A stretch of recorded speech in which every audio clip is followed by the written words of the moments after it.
Welcome to another Ethena webinar. We are so excited to have you on this Thursday, especially on this last minute whipped together webinar, because we knew everybody was talking about it. We were like, you know what? If we have questions, we know you have questions. Let's just figure it out together. So we are very, very excited to be chatting with you all. I'm looking at the numbers. Oh, this is like probably the most popular webinar we've had so far. I'm loving it. Keep tuning in. This is going to be a good one. Hello. My name is Melanie Naranjo. I head the people team here at Ethena, and we bring together webinars that bring people communities together because we know we are dealing with a lot of scary stuff.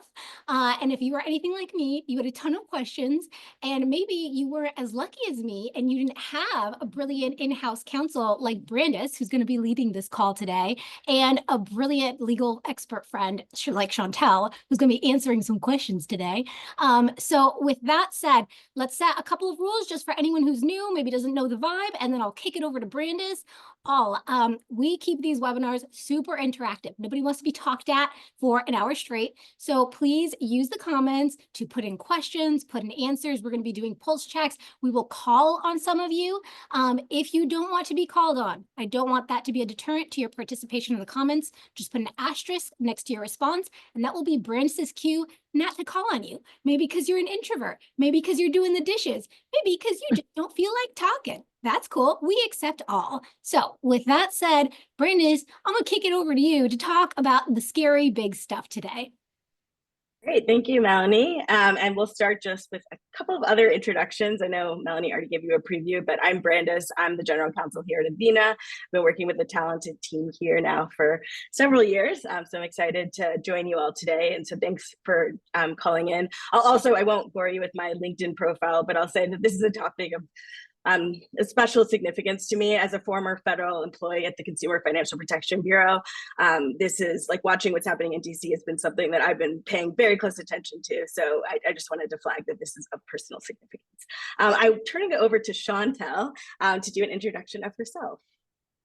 Hey, everybody. My name is Chantelle Egan. I'm a partner at Medina McKelvey in California.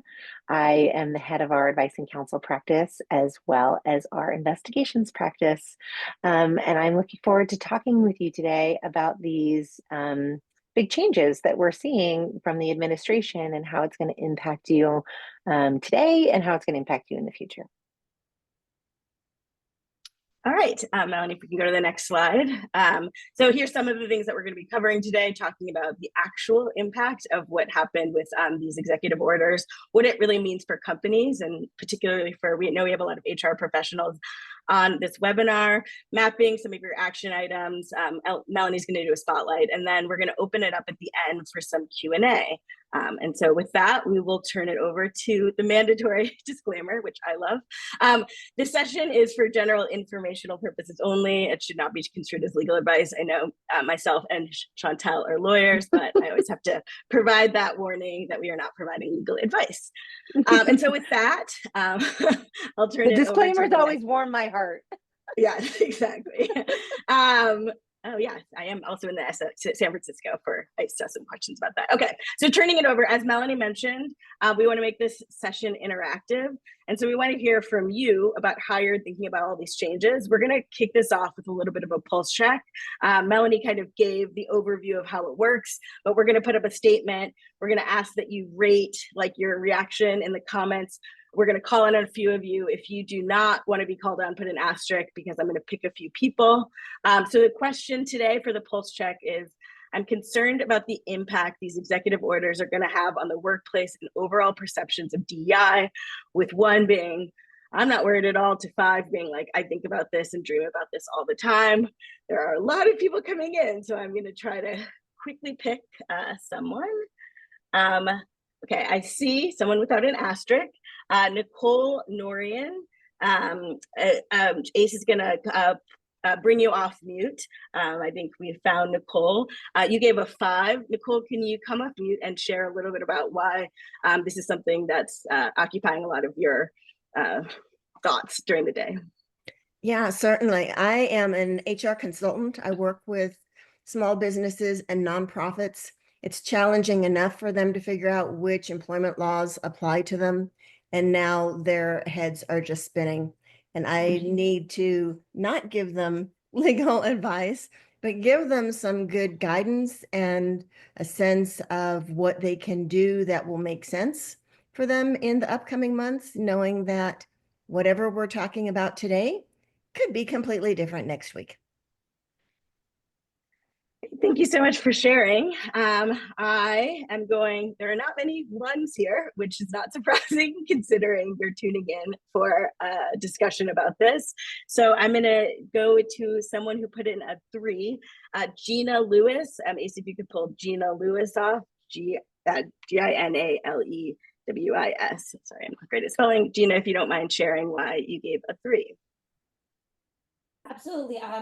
I am a one-person HR kind of function at my firm, and with us having growth and moving forward, DEI is one of the topics that is under my umbrella, and so I'm just now learning about it and getting used to it. I'm sure once I hear more about it, my 3 might go to a 5, but at this point we haven't had much exposure or need for it, but we are in the future, and so that's why I gave a 3. Thank you so much for sharing, Gina. We'll just do one last question. I see a 1. I see a 1 without an asterisk, so that made me really excited. Kelly Blackman. Ace, if you could pull Kelly Blackman off of mute to share. Boy, so my reason for picking a 1 is I am a DEI consultant, change management consultant, and for me, it's been about 5-6 years of like preparing for this because all of the DEI work has been very much like the traditional DEI is very reactive and it's kind of exclusive. So I've actually been building frameworks around trying to make sure that this moment was prepared for. So it's actually a pendulum swing in my direction. Great. Thank you so much, Kelly, for sharing that. Melanie, I'm curious, as I mentioned, there's a lot of 5s in here, maybe not surprising because of this webinar, but kind of people all over the place. I'm curious, like, are you surprised by the reactions? What are kind of your take on how people are feeling?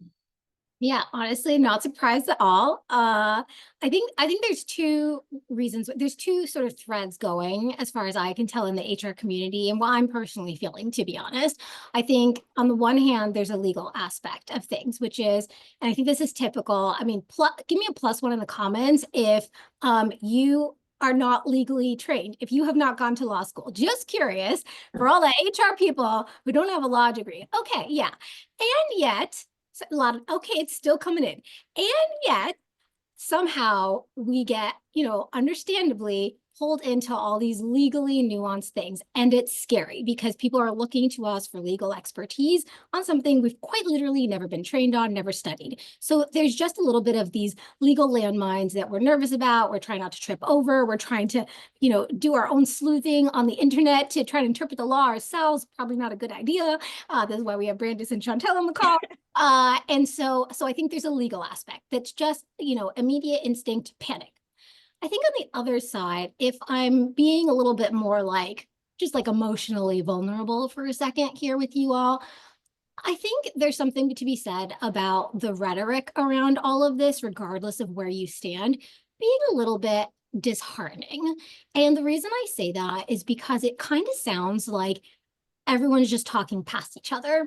Either you're in an echo chamber or you're talking past each other, but it doesn't seem like we are having conversations geared around listening and understanding and coming back to the central goal, right, of building inclusive, successful environments. And if I think as to why is this happening, I think there's a little bit of disconnect and a little bit of misunderstanding around words and what they mean, right? People sometimes argue it's semantics, right? But semantics are important. And unfortunately, what I think is happening is that words are being misconstrued, misinterpreted. And so I want to share, in my opinion, right, I think part of what's being misunderstood is that DEI as a term, regardless if you like this term or not, is being interpreted by some as being basically discriminatory, right? So basically being anti-inclusion, diversity, and equity, which is, clearly the opposite of the actual words. And where I think that's coming from is that, there's this sense that everything was good until DEI came in, and then DEI came in, and then it did not become, quote unquote meritocracy, versus acknowledging that, unconscious bias has always been a thing. It will always be a thing. That's why it's called unconscious bias. And the goal, the original intent, right, of DEI efforts are to essentially try and mitigate bias to the extent possible, to build, truly companies that are built on merit, so on and so forth. So I say all that to say that I think when I look at the actual messaging that people are sending, it seems like everyone wants to build an inclusive, equitable environment. But unfortunately, the ways in which we're communicating that are just getting misinterpreted. And so it's leading to, with this question, what it asks, right, is, are we concerned about this, impacting our DEI initiatives? I think that's where it's coming from, right? Is this sense of, oh my gosh, is everything going to go away? Is this no longer a priority? I don't think that's quite the case, but I think that those are some of the concerns that it's drumming up. Thank you, Melanie. I mean, I think you're spot on. Like, DEI as a term means a lot of different things to a lot of different people. And so I think the announcement of these orders like allowed people to kind of take their version of DEI and run with it. I think that like kind of leads me to like understanding what's actually going on, because I feel like every day I open the paper, I actually still get the physical paper. Every time I like look on the news, every time I'm looking anywhere, there's some like mention of DEI, starting really on the first day of the new Trump administration with the announcement of like fairly sweeping executive orders. What I think, even seeing some of the pre-submitted questions, what I think many people I know are having trouble kind of understanding is like, what's actually changed, particularly with respect to the private sector after these announcements. Like Chantelle, like, what has changed, and what should people on this call really understand about what these orders did for the private sector? Yeah, so before I answer that question, I actually want to take just a quick moment to think about actually the opposite question of what hasn't changed. Because the thread with the majority of these executive orders that have come out is that there is this doubling down on enforcement of the federal discrimination laws. And how the laws are structured is actually the world we want to live in, which is that all these protected characteristics, race, ethnicity, gender, so on, I can go on and on and on, that they don't matter. Decisions aren't made based on those things. So it doesn't matter, for example, what race you are, it's that you're protected on either side. And the executive orders don't take that away. And if anything, there's actually an instruction to make sure that these laws are continuing to be reinforced. So a lot of the things that you're already doing are not going to change. But in terms of how we need to start looking at this, much of the executive orders are really focused on federal government, federal contractors. And then additionally, so I would say to the federal contractors, it's going to change how it is that your requirements as part of your recruiting structure, because there was some pretty significant changes in terms of like the nuts and bolts of what's required based on a 1965 executive order, actually. So we'll get into those in just a little bit, but the kind of core function is, at least for me, as of right now, it hasn't changed much, and we need to remember that. Additionally, the other thing that I want us to keep in mind in terms of like how things have changed is that there is going to be a lot more clarity as time goes on, both in terms of things bubbling up through the courts, but also many of these executive orders, there's a call to action by agencies, by the Attorney General, to submit reports in between 90 and 120 days. And then we will actually have a better idea of how the movers and shakers, if you will, in the federal government are interpreting these executive orders. So let's break down some of the things you talked about, because I think first of all, like with respect to anti-discrimination laws, I think you talked about like how this is actually about like don't discriminate. Can you talk more about like, is there any meaningful change to like who can or can't be discriminated against, and how companies should be thinking about their approach to harassment, anti-discrimination policies? Right. So big picture, there is no change. And I think the executive order that people's attention is really focused on when we think about discrimination is the one regarding gender, the Defending Women from Gender Ideology, Extremism, and Restoring Biological Truth to the Federal Government. Yes, I had to look down to read that because I can't remember it off the top of my head. And we'll get into the weeds on that in a little bit. But the interesting thing about that particular order is that it talks about gender identity and a return to focusing on biological, in essence, at the time of birth, even though it talks about conception, people's biological gender, and removing, any kind of non-binary reference. But the reality of it is that there's a Supreme Court case that says that Title VII includes gender identity within sex, and an executive order cannot trump a Supreme Court decision. And actually, that's been affirmed by the new acting head of the EEOC, that they cannot, take that away.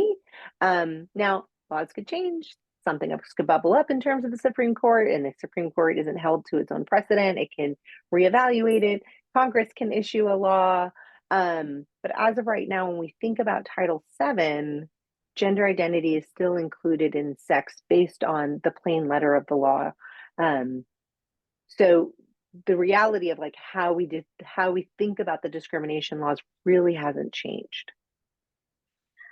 I saw a lot, and I know you briefly touched on federal contractors, but I see some of the comments popping up from, many companies in the private sector are actually like federal contractors. I know that that's like a hardy topic and will depend on a lot of circumstances, but a high level, like how should some of the federal contractors who are on this webinar think about how these executive orders change with respect to their obligations? And I know you've touched on some of this, but wanted to make sure we're responsive.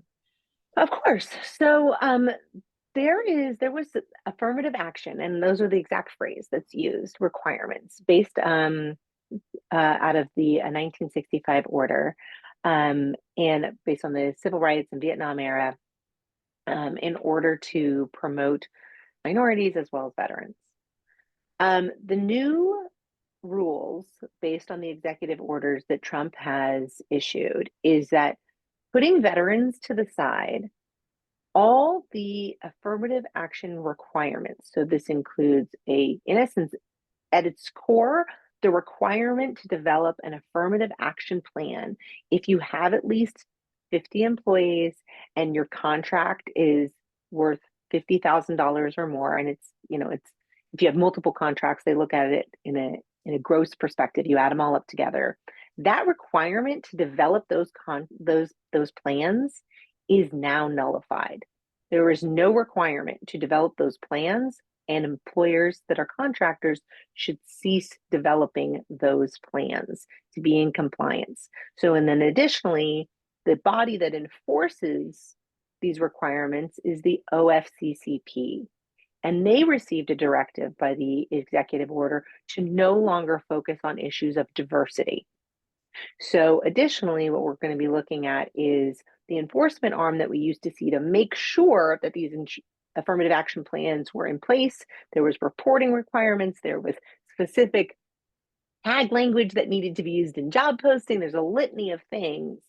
Not only are those requirements gone, but that the body that used to enforce those requirements, they've been instructed to no longer require them and no longer enforce them. I saw a question pop up, which is, I think we started, and then we'll get more into the executive orders, but that there's still the protections afforded under the law, but that the current administration is not necessarily always deferring to what is like the current law. Does like what's been happening over the last 3 weeks change kind of your view, again, not legal view, about like how companies should be navigating, considering, yes, we have these firmly established anti-discrimination laws, but maybe like some aspects of the administration will not be honoring those. I'm curious what your reaction is there. Yeah, so what's interesting about the executive orders is that we have a little bit of a preview, that there's my suspicion is that there is likely going to be some type of action taken because there is instruction by agency head and the attorney general to put together a list, for example, of, large publicly traded companies, nonprofits, associations that they perceive are using diversity in a way, in essence, I recognize that these are my own words, but to kind of break through the legalese, that they're using, DEI or diversity as a shield to not comply with the actual federal laws regarding discrimination. We will see a lot more in 3 months, 4 months regarding whether there will be any action taken that may run contrary to how we would think about how typically, whether it is the president or any other agency would respond. I realize I'm being a little bit coy in how I'm saying this is because, to be blunt, I think there's a lot of ambiguity. And as we've already seen, we've seen things that are very extremely atypical that we haven't seen before. So, for example, the fork in the road memo that was issued to government employees, and today is their day to say whether or not they want to resign or not in order to receive pay through September. That is very atypical, and we're seeing tons of activity in the courts in response to that, saying that, for example, that is an illegal process. There's the union process. So I think that with each of these steps, we really need to kind of think about this almost like a chess game. It's not as simple as we take one move and then we just quickly respond and we're done. Like, this is going to be an evolving landscape, and there's going to be multiple moves and multiple levers pulled in order for us to have clarity on what is actually required. But the two things to really kind of keep in mind, especially as we go through this, like, living in the moment and trying to make sure that we're being compliant in the moment, is the federal law is one structure of laws. We also have state laws that we need to comply with. And many of these state laws, in California, for example, are, much more robust than the federal protections, for example. So look at gender identity, for example. It is expressly written in California law, as well as numerous other state laws, that this is a protected characteristic. So just because, like, if it does evolve, that it is no longer a protected characteristic on the federal law, in many states, it will remain a protected characteristic. So there's just this balancing act that we have to engage in to make sure that we are being compliant. Great. I want to move so we can get into some actions about what companies should do, but I quickly wanted to just not get into the weeds about the executive orders. Like, is there anything that you want to say? We've highlighted some of the key provisions, but there's been 3 executive orders actions taken, more than 3 actually. These are just three that I selected to put in here. There's been several others. Like, is there anything that you haven't covered that you think this audience should really know with respect to what's come out in these specific executive orders, or any of the other ones that are related to DEI? Sure. So let's actually go first to this first one with the ending illegal discrimination and restoring merit-based opportunities. That is the one that is very important for those of you that are federal contractors. And you're going to want to take a real close look at that one in terms of what is required. And like I said earlier, big picture, it's actually a removal, for the most part, of programming and requirements that were there before, extra steps that you needed to ensure that you were doing to make sure that you had a workforce that minorities and women and so on and so forth were having adequate opportunities within your organizations. And those particular measures are now no longer required. The other thing that I want to mention, though, is there's now this additional requirement that we're going to see in contracts, in which companies are going to have to certify under penalty of perjury that they are not violating the discrimination laws. And the way I kind of look at it when I first kind of looked at the order is, once again, like, oh, what is this extra, certification that is required? What does this mean? But once again, I mean, we don't want anyone violating the discrimination law, the federal discrimination laws. So this hopefully should not be actually something that gives employers too much heartache, but just recognize that if you are not taking those extra steps, that there could be further liability under the False Claims Act. And the other thing that I think that is really important that we mention is the defending women from gender ideology extremism and restoring biological truth in the federal government. This is the one that's really going to impact us on a kind of practical level, especially for those of you that are employment attorneys or HR professionals. We're already seeing the aftermath of this executive order playing out in the EEOC. The acting EEOC chair has already made some adjustments. She's been very open. She issued a press release on this. Her particular position is that she does not believe in gender outside of man or woman and believes in biological gender, and already has started to make changes within the EEOC reporting to kind of follow that line of thinking. So for example, the agency's pronoun app has been removed, and there's been modifications to the charges for discrimination that employees can fill out, and they've removed, there was an MX for the article. So instead of Mr. or Miss or Ms, now there was an MX that's been removed. And they're going to start changing some of the posters that you put up in your workplace, and in particular, the one that is the Know Your Rights poster. That one is very likely to change. And while that one has been flagged as it is under review, I would say another big part of this, for just big picture thinking about like how do we tackle all of this, is really being vigilant about checking the EEOC website and other agencies, government agencies, for example, the Department of Labor, to see if posters and forms are changing, because you have a requirement in order to give the employees the ones that have been approved by the federal government, and they can change them, I don't want to say willy-nilly, but there's not necessarily a routine cadence for when they change them. So what I typically tell folks is, once a year, it's a good health check to make sure you're checking, every November, to make sure nothing's changed. This, I would just start checking a little bit more frequently to make sure that none of the documents have changed as well. And like I said earlier, when it comes to the gender identity issue, she also confirmed that the Supreme Court case that I mentioned earlier remains valid law, but it's also about like what the agendas that we're going to see. So hopefully no one on this call has been on the other side of an EEOC action in which they are affirmatively taking up an issue, and I think we're going to see less issues regarding non-binary concerns, but rather seeing it more on the flip side, where we know it's okay in the law. For example, gender-focused locker rooms and bathrooms and things of that nature. We'll see those kinds of claims.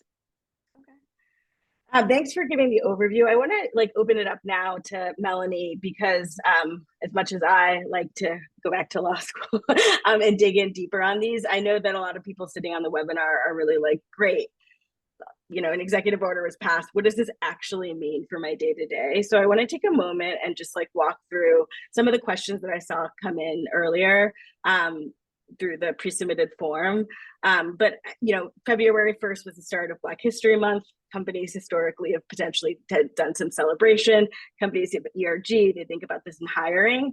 A lot of companies have various DEI related initiatives they've currently had with the company for a long time. I'm curious, maybe turning over, starting with Melanie and then Chantelle to talk about it from a risk perspective. As you're thinking about what to keep, what to get rid of, or how to think about your overall DEI program.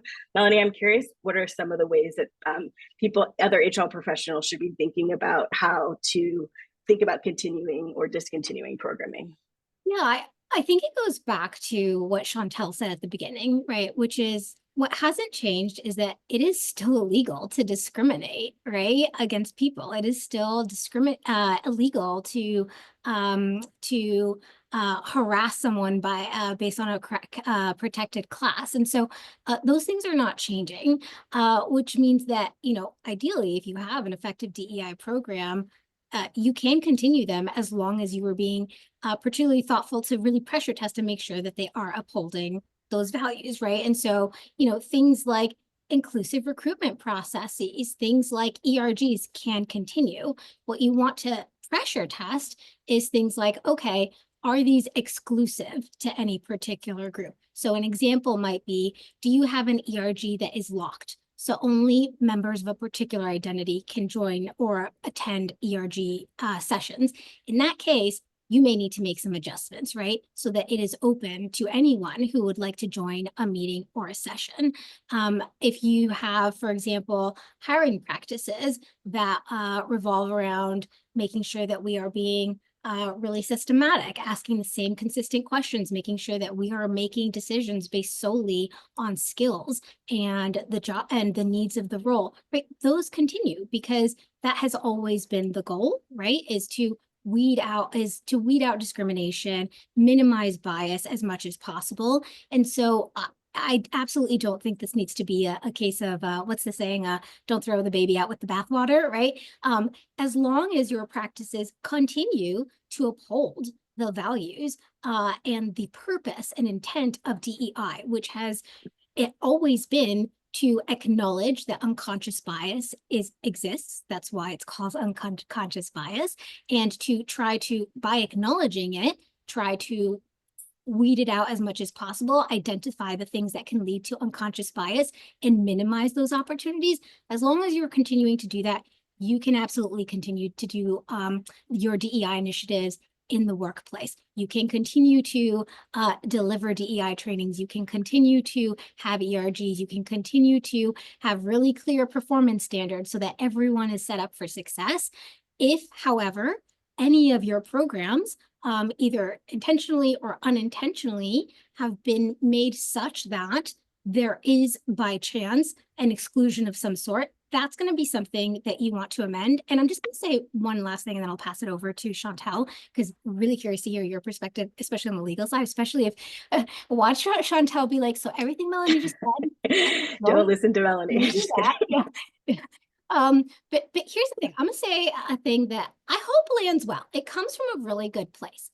I actually think as stressful and as frustrating as some of these conversations have been, simply by nature of feeling like we're talking past each other, feeling like we're misunderstood, all the usual things, I actually think it is always a good exercise to pressure test any initiative that you have to make sure that it is working for you, working the way that it was intended, and that it is optimally set up. And so I actually think this is a good opportunity to explore what is the efficacy of our DEI initiatives. Did they come from a good place, from a place of good intent, but end up actually just being performative and not moving the needle forward? Or are they actually equating to the changes that we were hoping to see? Are they actually rooting out unconscious bias?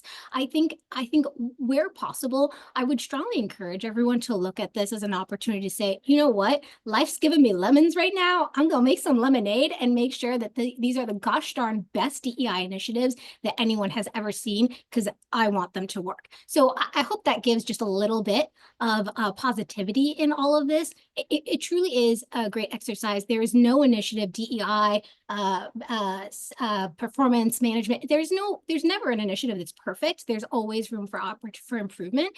And this might be a really great opportunity to do exactly that with your DEI initiatives. Mm-hmm. So you don't have to ignore everything that Melanie said. I do think that, like, I actually really want to talk about what Melanie just said, which is looking at your programs. And frankly, we all should have been doing this even before these executive orders came out. Because remember, when we think about making sure we're compliant, there's also things that are like inadvertent preferences. And that's also something that is illegal. So if there is the classic example is, there's a test, and it turns out that it weeds out one particular protected class. So let's say, right, like one particular race more so than others. And because of that, it ends up having this disparate impact in a negative way. So I really want you to, when you're looking at your programs, and I do suggest that everybody takes a good look at their full gamut of programming, and starting first, of course, with recruiting and promotions and anything that initiatives in order to ensure that you are, encouraging a diverse workforce to apply to your company, but also all the way through when we talk about affinity groups and things of that nature, and really asking yourself, is everything in here ensuring that we are not violating the law when we think about our discrimination laws? And also, is there anything baked in here from a procedural perspective that actually can have the inadvertent consequence of creating some type of preference? And then once you've done that, house cleaning, which frankly you should be doing on a routine basis anyway, a piece of practical advice is you may want to think about changing the name. And instead of calling it a DEI programming, think about something else, simply because of the misunderstandings that are involved in all of this. A good example is many companies have stopped talking about affirmative action other than the affirmative action plan, especially after the Supreme Court case a few years ago regarding race-conscious applications and admissions in colleges, simply because it created a misunderstanding about what you're trying to do. And so I'm not saying to do this as a way to hide. I'm saying this as a way to make sure that the programs you're doing, the name that you give it, accurately reflects what you're doing. And when I think about it in terms of, oh, go ahead, Brandis, what it was that you wanted to say? I'm curious how Melanie reacts, and I saw some responses in the thread, but coming back to your company and saying, hey, we're changing the name of our DEI program to mitigate risk. Melanie, I'm curious, how do you think about that from a people perspective, and how you would manage those types of shifts, recognizing that I think people are not, people have varying views about DEI. Yes, it's a loaded term. Yes, people don't know what it means, but not everyone's in alignment. So I'm curious, in continuing these programs, Melanie, when you think about messaging within your company, how you think changing the name or other changes would resonate with companies, employees. I'm going to be so honest. First, I'll acknowledge that this is a tricky thing. And also, I'll be honest and say, truly, Chantelle, when I heard that, my first reaction was, ooh, ooh. And here's why. It's not because I disagree. I actually, it's something I'm still thinking about, but it's because my concern is whether real or perceived, whether intended or otherwise, when a company comes out to their employees and says, hey, we're changing the name, what happens is that can be very easily misconstrued as, okay, so you no longer prioritize DEI, that's why you're changing the name, or okay, so you actually secretly want to make it be something else because of DEI and this new term are the same thing. Why are we changing the name? It's the same thing. I'm not saying that to say that I disagree with you, Chantelle. No. I'm saying that if you were to do that, I think you would have to be incredibly thoughtful about having this be a conversation over time with your employees and providing a very clear why and building that trust and transparency before coming out and making that change. Because I do think that unfortunately, what can happen is that then many employees will feel like what you are saying is we no longer support these initiatives, and therefore this is our get out of jail free card. And I'll say just one last thing and then pass it back over. I think a tough but important thing to acknowledge is part of why this is happening is because some people feel that they are not included. Some people feel like DEI initiatives isn't for everyone, it's for some people. And unfortunately, I think that changing the name just passes the buck over. So now it's, okay, now these people are valued and these people are no longer valued because it's causing too many issues. And so again, I don't think that's what it should be. I don't think what any company is trying to say, but I can understand how that can then lead to just it's passing the baton one Yeah. way or the other. And it's a very tough and nuanced conversation. So I think the most important thing that you said, and I actually agree with a lot of what you said, is that no one should be doing anything in a knee-jerk way. Yeah. And if you think, oh, if I just change the name, everything's going to be okay, you are not thinking long and hard about this. When we think about risk in particular, there is so many questions that need to be asked and so many things that need to be balanced. And it's not just about compliance with the law, because obviously we want to be compliant with the law, but how do we communicate with that with our employees? How do we ensure that this doesn't backfire on us and we have horrible retention? How do we ensure that everything is communicated in a way that makes sense? And the other reason to not be overtly reactive and just be like, okay, great, if I just change the name, everything's fixed, or frankly anything in this world, is that things are going to change. And we don't know yet. We don't have complete clarity on what the rules of the road are. We already know we have a teaser based on the the executive orders that we're going to have more reporting in 90 to 120 days. This is an evolving issue. So if anyone also thinks that they've made a decision and then they don't need to revisit that decision, that's also a real big misstep. The other thing that you said that I really want to highlight, and it was actually something I was about to say earlier, is when we think about the fact that DEI has become this loaded word, and for some of us, it gives us great comfort. I'm one of those folks. And for some of us, it makes them feel that they are not included. So it's like, what is the actual like root cause of this backlash? And you nailed it, I think, which is somebody's feeling like they're not included. And when I think about creating the type of work environment that not only is compliant with the law, but achieves the goals that we want, the core is about belonging. And what I'm reminded of is actually something that Brene Brown said, which is when she looked into what the opposite of belonging is, it's actually fitting in, which sounds kind of crazy, but it's true. Like, fitting in means that you're changing who you are in order to fit the mold. And what we want to do is create a place of belonging where people can show up as their authentic self.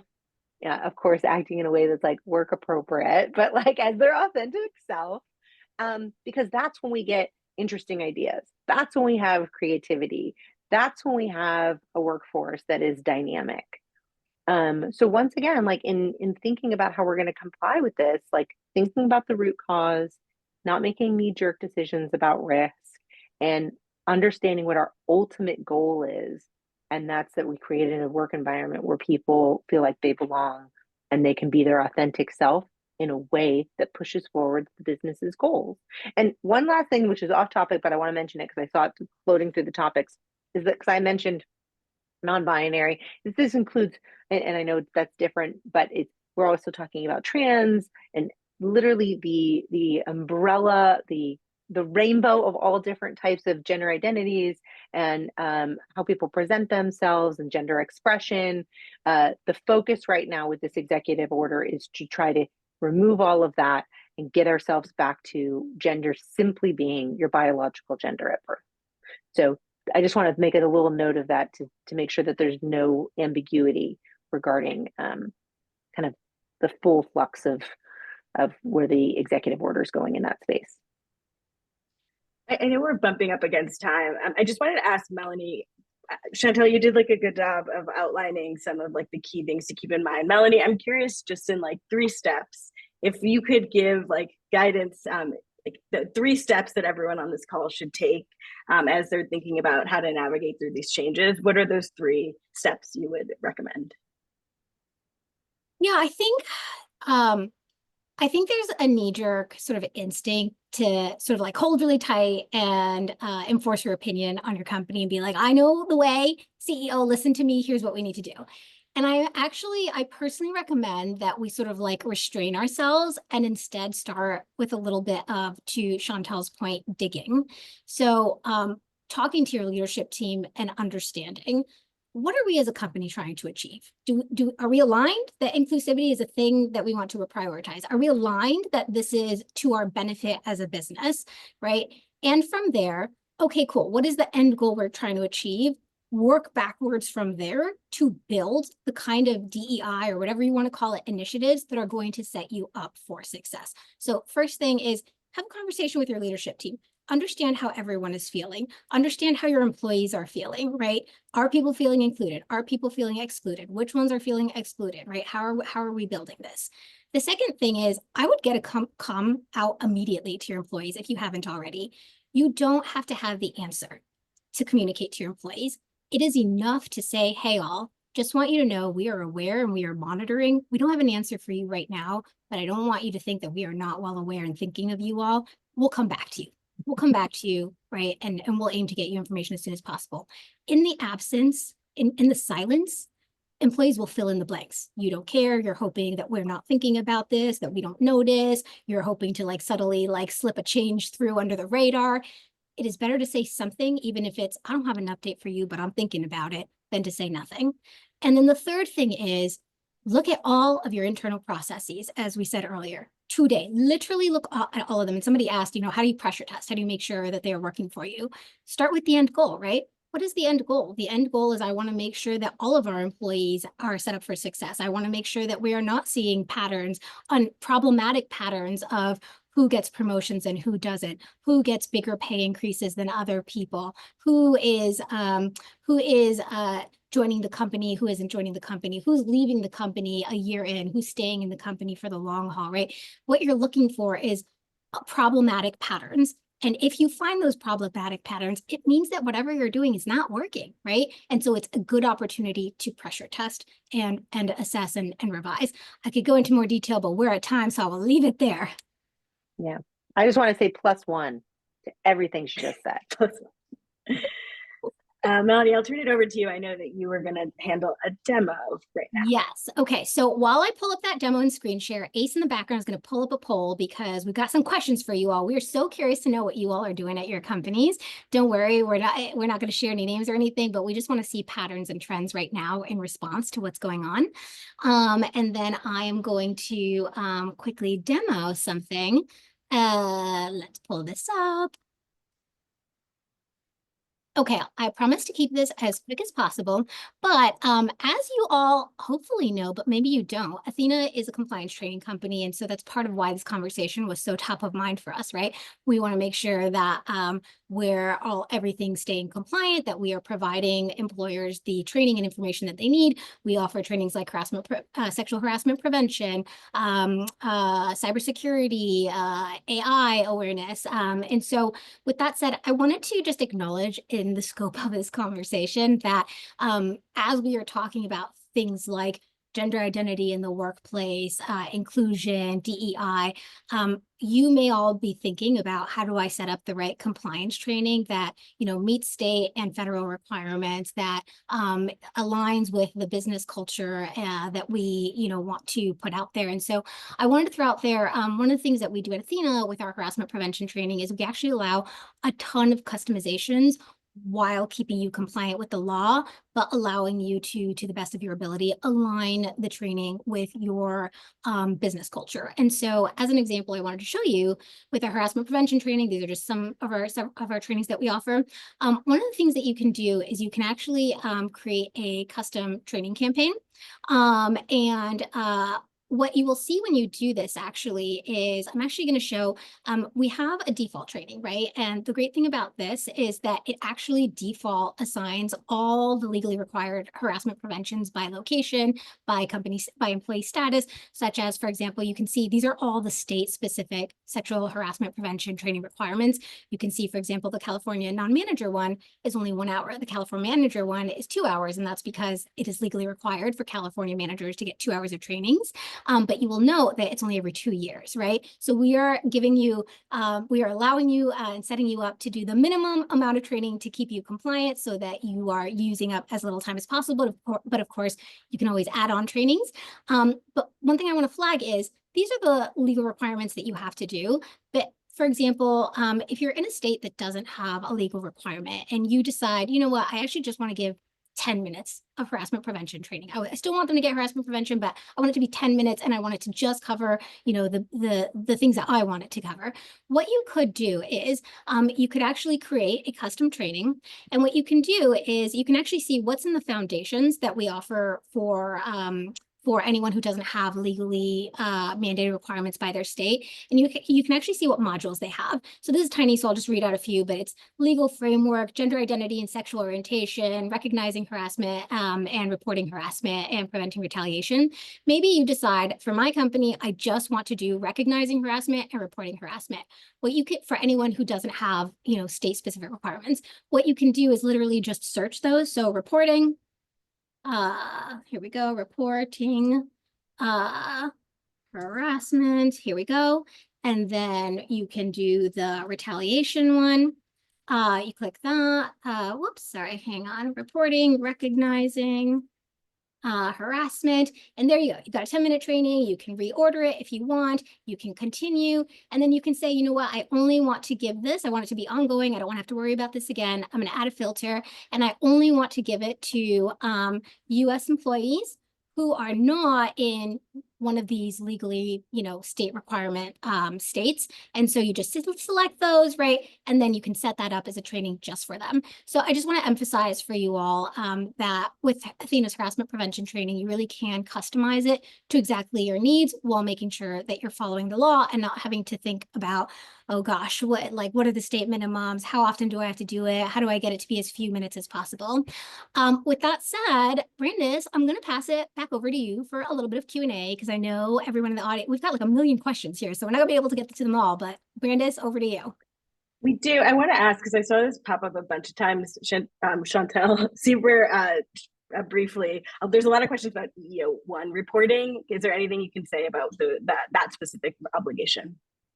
So what I can say is that be on the lookout for the forms changing. I highly suspect the forms will be changing. Literally all federal reporting that is required right now anticipate a change. One other thing is for those of you that are in active states, California being one of them, you should keep your eyes peeled to see if there's any changes in either in terms of reporting or in terms of changes in the law that are reactionary to the changes we're seeing on the federal side. I saw a question, and I know there's a lot of questions in the recruiting space about like trying to bring in people from various backgrounds, not using affirmative action. But when you're thinking about like how this impacts like how recruiting teams should be approaching or people teams should be approaching, thinking about bringing in an inclusive and diverse workforce without emphasizing any of the protected characteristics that you're not supposed to, is there anything that people should be keeping in mind as they're navigating that? I have some thoughts on that. So by no means should folks say like, oh, I'm going to stop targeting, for example, like a minority job fair or things of that nature because they are concerned about it. Like the goal here is to make sure that you have, the buffet table of all your recruiting options, that you have numerous options and that you are asking yourself, okay, what are the goals here? It's like, oh, okay, the goal here is to get, engineers or to get, data analysts. You're going to want to make sure that those goals are being achieved by your recruiting agenda. And rather it's simply being, hey, I want to make sure we get a more diverse workforce without that tie back to making sure they have the proper skill set and things of that nature. I would also say like another thing to think about, and I know that larger companies have committed themselves to this, is devoting resources to training individuals especially from like lower socioeconomic communities and things of that nature, really playing also the long game with recruiting, because I think ultimately that will kind of disperse any potential like immediate optics issues that it may look like it is just giving preferential treatment, but rather you're just simply giving opportunities to individuals that may not have those opportunities because of the communities that they grew up in. I saw some questions, and you even saw in the news. There's been like a lot of big companies coming out, publicly making statements about their position with respect to their doubling down on DEI initiatives or they're abandoning them. For both you and Melanie, when you're thinking, Melanie, you've talked about like internal messaging, but when you think about like external messaging, both what to do in response to some of these public pronouncements and when it is ever appropriate to like publicly make statements about your position. Curious, externally facing, what you're thinking about. I'm going to give a very business-minded response, which is, I think that for many companies, it might be important and the right call to say something publicly because you have customers that are looking to you for guidance, that are looking to understand your philosophy and values as you work on their product. Ethena is a perfect example, right? Our mission statement as a company is literally to build inclusive and ethical workplaces. And so that is something that we absolutely plan to continue to prioritize and want our customers to know that we're going to continue to prioritize. Give us a shout out in the comments. If we've got any customers on the call, I saw a few already. And so for us, it's very important to be public and outspoken about this. And we've already issued communications to all of our customers about this and making sure that we are both going to maintain their compliance while also allowing them flexibility to build inclusive and ethical cultures in the way that makes sense for them. I think for other companies, it might not be the right call, realistically, especially if you have not gotten your own internal conversations in order with your employees. So I'll say this and then I'll leave it at that.